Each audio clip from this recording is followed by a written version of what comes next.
I'm Africah Harrigan for Legit TV. Members of the 30th Legislature hosted the African Liberation Day ceremony at the Capitol building on Charlotte Amalie St. Thomas in celebration of African Heritage Week. The message of mental liberation, we ask their blessing. The ceremony began on the legislative grounds, in which lawmakers and members of the community gathered around for the raising of the African Liberation Day flag. Senator Myron Jackson, chairman for the Committee on Culture, Historic Preservation, Youth and Recreation, and co-organizer of this event, also shared a few words. We thank you for your vast and self-sacrificing labors, for all you have endeavored are still endeavoring to do.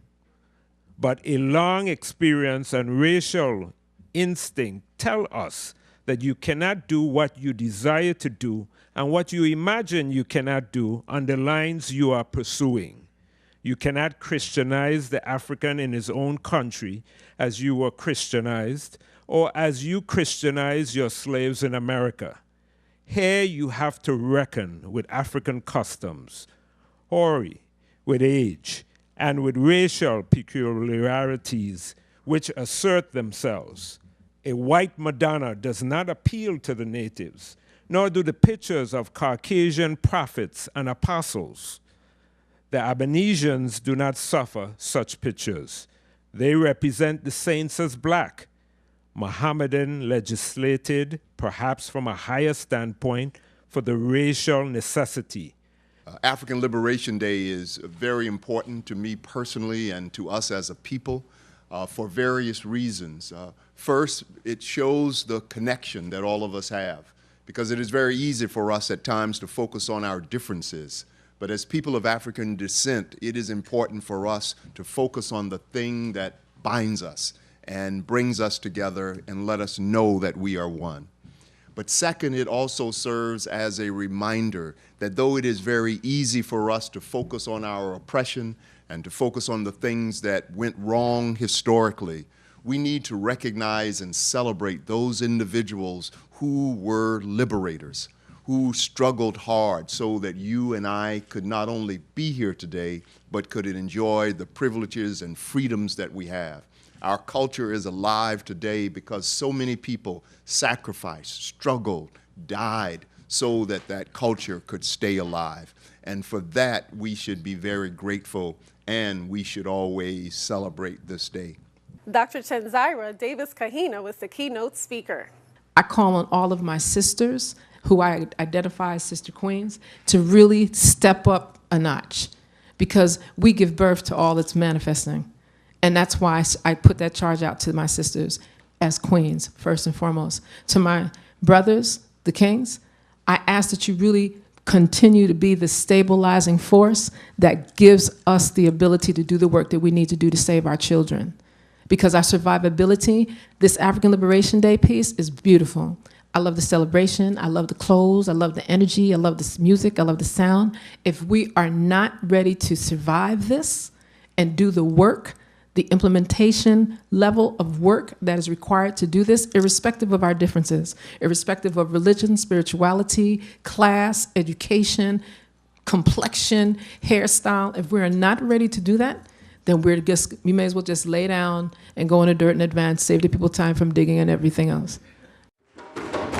For entertainment, the Echo Drummers filled the Legislative Hall with music inspired by the African culture.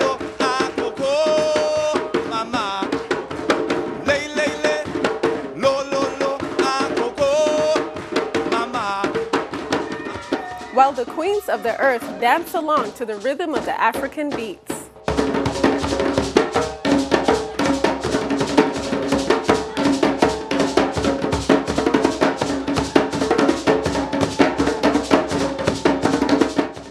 And listened intently to a poem titled "To Speak of Blackness," written and performed by Senator Tregenza Roach. I gave, and they took. And they took still more, thinking they had taken each thing that I had. For deeper within they understood power. They knew fury and rage, knew they couldn't coddle blackness, tell it to sit still in fire and in rain. They understood black power, contained in skin darker than nighttime, darker than chasms in the known universe, and that like the stars in vastness found, that I was the one made up of light. The Virgin Islands Code, Title I, Chapter 11, Section 192, states that the third week in May shall be observed as Virgin Islands African Heritage Week, and the 25th day of May shall be observed as African Liberation Day. At least 15 days prior to Virgin Islands African Heritage Week, the governor shall issue a proclamation calling on all residents to join together in appropriate ceremonies to reflect upon our African heritage. The governor shall appoint a committee each year to coordinate with the African Appraisal Workshop and other interested community groups and develop appropriate plans, programs, and ceremonies for the celebration of the African Heritage Week in the Virgin Islands. The Legislature on African Liberation Day shall hold appropriate ceremonies on the grounds of the Capitol building, Charlotte Amalie St. Thomas.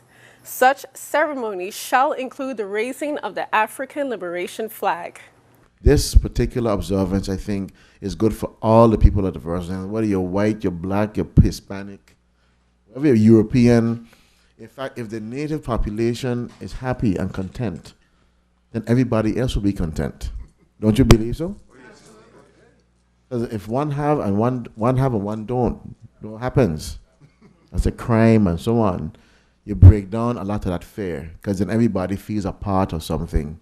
And so it's good that we continue empowering the native population, the African people who live in the Virgin Islands, to feel good about themselves so that they can become independent, economically independent, more educated, and real participants in the development of the territory, as opposed to sideline bystanders and waiting for something to come their way. And we as senators fighting to make sure people get the fair share. See, I think that's what we could do as we highlight a lot of the struggles we have every day during celebrations and observances like African Liberation Week and African Liberation Day.